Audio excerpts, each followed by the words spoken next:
Hi there! Today I'd like to discuss how to remove default templates in Google editors using xFanatical Safe Dock. In an educational setting, maintaining a secure and controlled environment is crucial for fostering creativity and academic integrity.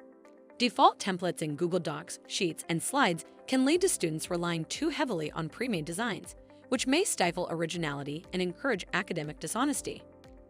By removing default templates, administrators can provide a more focused environment, enabling users to work with only the relevant and approved templates that meet their project requirements. That's where xFanatical's Safe Dock comes for the rescue.